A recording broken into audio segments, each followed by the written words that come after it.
Hey, folks, welcome to InTheMoneyStocks.com's intraday analysis video, brought to you by the creators of proprietary price, pattern, and time methodology. Learn the PPT strategies and you can profit for life. My name is Gareth Soloway, Chief Market Strategist here at InTheMoneyStocks.com, and let's get started today. Wednesday, January 29th, 2014. Markets are sharply lower across the board. S&P down 12 and a quarter, Dow down 144, Nasdaq is down 27. Why? Well, even though Turkey raised interest rates yesterday evening to try to stem their currency's collapse, it didn't really help. We're seeing more concerns over currencies, and ultimately it's all about the Federal Reserve. So right now the market expects the Federal Reserve to cut another 10 billion from quantitative easing. Remember, in December they cut 10 billion as well, and that was from 85 billion. So now it sits at 75 billion, and the market expects the Fed to cut another 10 billion to take it down to 65 billion in QE, in quantitative easing, in money that they're printing and pumping into the markets by buying treasuries. All right, so the market doesn't want that because, again, it's a drug. This is a drug-addicted market right now, and that's the bottom line. All right, so again, with those issues around the globe, we know China's becoming a little weaker, Latin America, South America weaker, Turkey's in trouble. You still have Europe issues. The U.S. got some durable goods orders yesterday that were not good.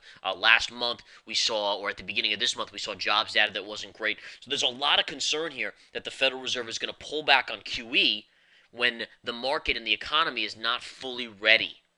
Now, the question is, will the market ever be ready? The stock market probably won't ever be ready. Whether or not the economy is ready or not, I think that's the bigger question. Bottom line is this. Listen up. If the market, all right, if the market hears from the Federal Reserve and they do not cut QE, if they remain pat, expect a big push up in the market. The market will go nuts to the upside. All right, if the market hears from the Federal Reserve and they cut the 10 billion as expected, look out below, more downside. If the Federal Reserve cuts only 5 billion, then the market could get a small rally, but it probably will be neutral to small upside. All right, either way, and I want to make this clear, folks, no misconceptions. Understand this, the top in the market is in. Even if the Fed does not cut QE, even if they don't cut it, the markets, yes, will get a bounce, and probably a multi-day bounce, but you are not going back to the all-time highs on this market. That is ancient history at this point. Too much technical damage. It would take crazy stuff. The Fed would have to increase QE. They'd have to start printing 100 billion a month for us to get back to those all-time highs, especially with what's going on around the globe. All right, in my analysis, I gave you guys the 177.50 level on the spiders. We hit that 2 days ago right here and bounced. We hit it again today and bounced. This is a major level. Watch this level. This will dictate everything you need to know, everything that's important going into the end of the day today. After we hear from the Fed, when we close at the end of the day, are we below 177.50 on the SPY or above? If you're above, expect a multi-day bounce leading into early next week. All right, then we'll start seeing weak markets again. If you don't see a bounce and we close below, look out below. The next technical level on the SPY is going to be right here. This is your next spot, guys. And this could actually be achieved even today or tomorrow if the Fed does cut the 10 billion as expected. All right, so the markets are holding out this slight glimmer of hope. They are down because people are expecting them to cut, but if they do cut, I think it just spirals. I actually personally think we're still due for a little bit of a bounce, but in all fairness, we've hit this level twice now, so it's weakened, so there's not as good odds as there once was. Initially, when we came into that level, I knew there was going to be a bounce. We had a big bounce. All right, not a huge bounce, but a solid bounce, I suppose. But now, a little more iffy. I still think there's the likely chance. I still think the odds favor that bounce, but it's not as high anymore as it once was. Before, I knew with an 80% to 90% success rate that we were going to bounce off that level. We bought, we made a lot of money. A&F was a $2 and change gainer. There were some other stocks out there. Actually, some stocks I still own that are doing very well today, like Freeport Mac brand. I bought Freeport Mac brand with members here in the research center at InTheMoneyStocks.com, and even today, take a look at that stock. Freeport Mac brand's actually up today 27 cents. We're in the money very nicely on this one, so that's good. But again, going back to the SPY, if they taper by 10 billion, expect over the next couple days to hit this pivot point at 174.70, 174.50, we'll call it 174.50. Okay?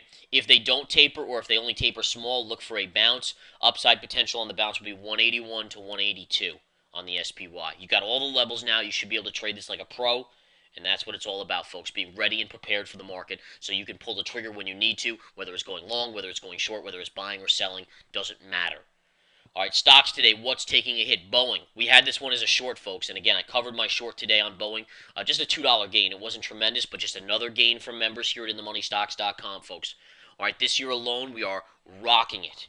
I can't even stress to you the profits we've been taking so far in January. Unbelievable. If you go back to 2013, as I said, over a 500% net profit in 2013. We'll outperform that this year. No doubt about it with the volatility that we're already seeing in this market. This volatility is not going away. You're going to see overall downside in the markets this year, in my opinion, probably down about 15% for the year, but you'll have big bounces and big drops. So it's going to give us as swing traders the optimal scenario to just rocket and profit in this market. All right, other stocks continue to be weak today. Apple, after yesterday's big drop, down another $5.60 here. Amazon continuing to see downside. Amazon's actually making a bearish pattern. Now, Amazon, I think, reports earnings next week, but just really interesting to watch here. So keep an eye on Amazon as it makes a bearish pattern. If you have a bearish pattern into earnings, I still probably won't short it myself. I was short this and took profits the other day, but as it makes a bearish pattern, it gets more bearish again.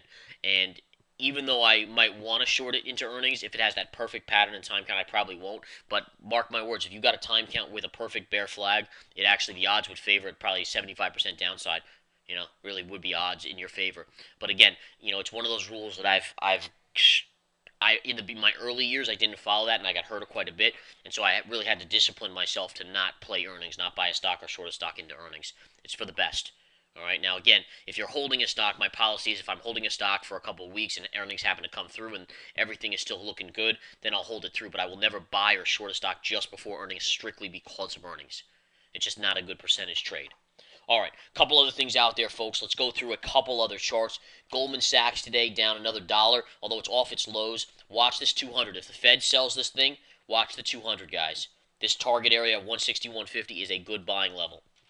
All right, JP Morgan Chase off its lows here on the daily chart, but the 200 still lurking here. That's going to be a huge level. Let's take a look at 3M. Yeah, 3M's bouncing a little bit. I really was hoping to see this gap fill. Maybe if we dump out on the Fed, we could see a move down here, but there's a lot of support once you get into the 127.5 level on 3M, about $3 lower than current levels. All right, so there's a lot we're looking at here. All right, not a lot going on right now because we're waiting on the Federal Reserve. But man, oh man, folks, mark my words. This is a huge announcement for the market. Because you can see the market's like literally hanging over the precipice. They're hanging over the cliff. If the Fed does the wrong thing here, and the wrong thing actually is probably the best thing or the smartest thing in the long term, but the market doesn't like it anyways. So in other words, if the Fed cuts QE again, if they taper more, and by that I mean 10 billion, 5 billion again wouldn't do it. I think 5 billion the markets would get a little bounce because it shows flexibility on the Federal Reserve to not taper, and the market loves the idea that if things get bad, the Fed's going to just bump that QE right back up. But if they do the 10 billion or more and they say anything negative, you could see a big drop. I'm still angling for a bounce because we're above 177.50. But the odds, again, as I said earlier in the video, are just not as good as they once were since we already got a bounce off that level. I would say the odds are 70-30, 65-40, 65-35 in favor of a bounce, which, again, are not that great odds. Once it gets north of 75%, that's pretty good odds. Okay? Another stock I think is a good one to keep an eye on. Keep an eye on RIG. I'll give you guys this one. Keep an eye on this little double bottom here on RIG. It's a little bit below this low pivot, but for the most part, a very intriguing little level here on RIG. You see this pivot low, and if I zoom out, look at this pivot low. This is actually the one you're following. This is the one you care about right here. This level right there. Very good level from 2012 lows. And again, you can see if it breaks through that, it has another pivot down around 42 and then $40, $39. But I think you'll actually get a bounce on RIG off of this level in the not too distant future. All right. On that note, I'm going to step aside, but watch 2 o'clock. I'll try to give you guys another update. But again, if you want the trades, if you want the swing trade alerts, if you want live entry exit points on swing trades, and you're making money like we're making here in January and 2013 as well, you got to join the Research Center, folks. Take the 7-day free trial. It's 7 days free anyways. I mean, you got to be an idiot, no offense, to not try the 7-day free trial. I mean, the amount of money you could have made in the last 7 days with us was probably $10,000 bucks, even if you had, just $100,000 to trade. That easy. So come join us at InTheMoneyStocks.com. Profit with the pros. Our PPT methodology is proprietary and it is unbelievable. Take care, guys.